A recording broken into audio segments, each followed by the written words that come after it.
सभी भक्तों को राधे राधे। जय श्री कृष्णा। आज हम पढ़ेंगे वैशाख महात्म्य में अध्याय 24वां। कथा सुनने व इतना सारा सहयोग व प्यार देने के लिए सभी भक्तों का दिल से धन्यवाद। श्रुतदेव बोले, हे राजन, इन सब तिथियों में शुक्ल पक्ष की द्वादशी संपूर्ण पाप नाश करने वाली है।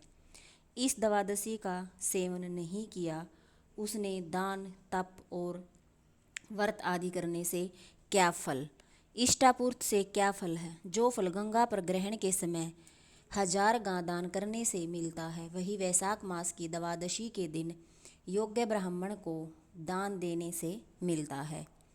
गंगा के दुर्भिक्ष के समय प्रतिदिन करोड़ों मनुष्य को भोजन कराने से जो फल मिलता है, वह द्वादशी को किसी एक भूखे को भोजन कराने से मिलता है।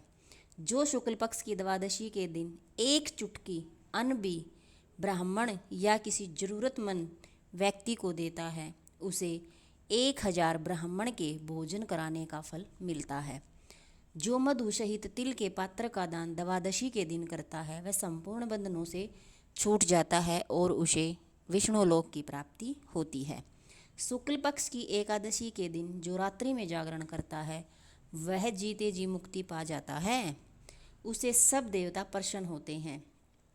सूर्य ग्रहण और चंद्र ग्रहण में जो तीर्थों में स्नान आदि करने से फल मिलता है, वह एकादशी के दिन प्रातःकाल स्नान करने से मिल जाता है।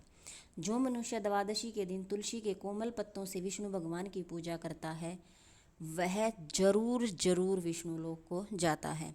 जो कोई वैशाख में द्वादशी के दिन बच्चे सहित गोदान करता है, वह अपने कोटि कुलों का उद्धार कर विष्णु लोक को जाता है। द्वादशी तिथि बहुत महत्वपूर्ण तिथि है, वैशाख मास की शुक्ल पक्ष की। इसमें किया हुआ दान बहुत फल देता है। हे महाभाग, हे दीन वत्सल, मैं दीन हूँ, मेरे ऊपर दया करो। जनार्दन भगवान दीनानाथ हैं, जगतपति हैं और तुम्हारे भी नाथ हैं। ऐसे भगवान के जन भी वैसे ही होते हैं, क्योंकि जैसा राजा वैसी प्रजा होती है। हे यमलोक के मार्ग को नाश करने वाले, मैं अत्यंत दुखी हूँ, मेरी रक्षा करो। हे दीन वत्सल, मैं तुम्हारे द्वार पर रहने वाली दीन कुतिया हूँ। यह तिथि सहस्त्र ब्रह्म हत्या, गो हत्या और करोड़ों आगमन्य से उत्पन्न हुए दोषों को नष्ट कर देती है। हे महामुनि, इस तिथि में आपने जो महापुण्य किया है, वह मुझे देकर मेरा उद्धार करो। मैं बड़ी दीन हूँ, व्याकुल हूँ, मेरी रक्षा करो। और अंत में, हे द्विजवर, मैं तुमको नमस्कार करती हूँ। ऐसे वचन सुन वह मुनि पुत्र कुतिया से बोले, हे कुतिया, अपने किए हुए कर्मों के सुख दुख रूपी फलों को प्राणी भोगता तो है ही। हे दुराचारणी, क्षुद्र क्या करेगी? जिसने रक्षा चूर्णादि द्वारा अपने पति को विशोभित किया, साधु के प्रति जो पाप करता है, वह उसी को दुख देता है, और जो पुण्य करता है, वह उसी के दुख को हर लेता है। पापी के लिए मनुष्य जो कुछ करता है, वह पाप और पुण्य दोनों को नष्ट कर देता है। और मिश्री मिला हुआ दूध सर्प को पिलाने से केवल विष ही बढ़ता है। ऐसे ही पाप कर्म भी बढ़ते जाते हैं। जब मुनि पुत्र ने ऐसा कहा, तब वह कुतिया बहुत दुखी हुई और चित्कार करने लगी और अपने पिता से कहने लगी, हे पदबंधो, तुम्हारे द्वार पर पड़ी हुई मैं कुतिया हूँ, अतः मेरी रक्षा करो। मैं तुम्हारी रोटी नित्य खाती हूँ, मेरी रक्षा करो। क्योंकि गृहस्थी महात्माओं के घर में जो पड़े हैं, उनका उद्धार करना भी आवश्यक कर्तव्य है, ऐसा वेदों में बताया गया है। चंडाल कुत्ता ये सदा गृहस्थों के दया पात्र हैं और बली भोजी हैं। अपने पाले ऐसे असमर्थ रोग से पीड़ित का जो उद्धार नहीं करते, वे अवश्य ही नरक में पड़ते हैं। इसमें संदेह की कोई बात नहीं है। सब संसार का कर्ता एक ही परमात्मा है और सबको रचकर वह स्वयं जीवों को दरादी रूप से पालन करता है। अपने पाले हुए की रक्षा करना भगवान की आज्ञा है। उस पोष्य रक्षा रूप भगवान की आज्ञा के उल्लंघन कर जो अज्ञानी बने हैं, वह भगवत कोप से अपने सर्वस्व को नष्ट करके अंत में नरक को जाते हैं। यह कर्म कर्तव्य है। और तुम दयालु हो, अतएव मुझे दुर्बुद्धि का उद्धार करो। घर के भीतर दुख से कुतिया के ऐसे वाक्य सुनकर पद्मबंधु शीघ्र ही घर से बाहर आया और वह पूछने लगा, क्या बात है? तब पुत्र ने सब कथा बता दी। वो अपने पुत्र के वचन सुन विस्मित हो गया और कहने लगा, मेरा पुत्र होकर तूने यह क्या कहा?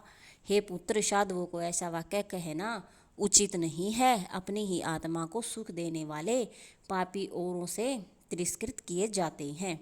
हे पुत्र, देखो, संपूर्ण प्राणी परोपकार के लिए सूर्य, चंद्रमा, पृथ्वी, अग्नि, जल, चंदन, वृक्ष और महात्मा सभी लोग परोपकार में स्थित हैं। हे पुत्र, दधीची ने देवताओं के उपकार के लिए दैत्यों को महाबली जान अपनी हड्डी निकाल कर दे दी थी। राजा शिवी ने कबूतर के बदले अपना मांस काट कर दे दिया था। जब भूखे शय ने कबूतर के ऊपर छलांग मारी थी। जीमुतवाहन नाम का एक राजा पृथ्वी मंडप पर हुआ था। उसने भी महात्मा गरुड़ के लिए अपना जीवन दे दिया था।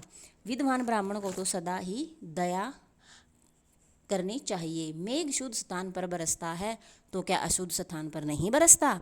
क्या चंद्रमा चंडाल के घर में प्रकाश नहीं देता? बार बार प्रार्थना करती हुई इस कुतिया के दुख को अपने पुण्य के प्रभाव से दूर करूँगा। जैसे कीचड़ में फंसी गौ को निकालते हैं, इसी प्रकार पुत्र को समझाकर पद्म शर्मा ने प्रतिज्ञा की, हे कुतिया, मैं तेरे निमित्त द्वादशी के दिन का पुण्य देता हूँ। तू अपने सब पापों से छूट विष्णु लोक को जा।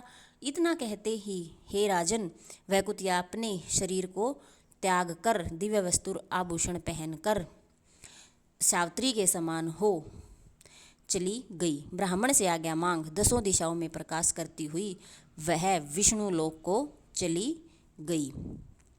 स्वर्ग में अनेक प्रकार के महाभोगों को भोग पृथ्वी पर नारायण भगवान के वैशाख शुक्ला द्वादशी के प्रभाव से उर्वशी नाम की श्रेष्ठ अंगों वाली देवताओं की प्रिय अप्सरा हुई, जिससे योगी जन योग द्वारा प्राप्त करते हैं।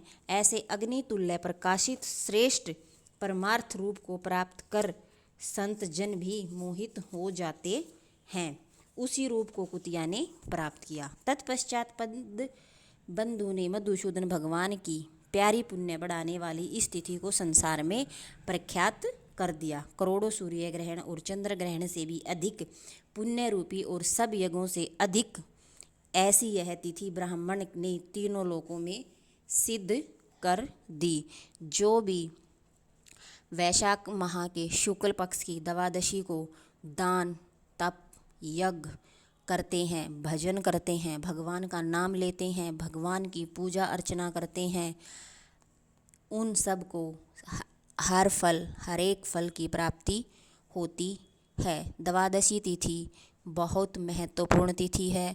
अगर किसी ने पूरे वैशाख के माह में कोई भी कर्म नहीं किया और अकेले द्वादशी तिथि को कर दिया तो उसके सभी मनोकामनाएं पूरी होती हैं।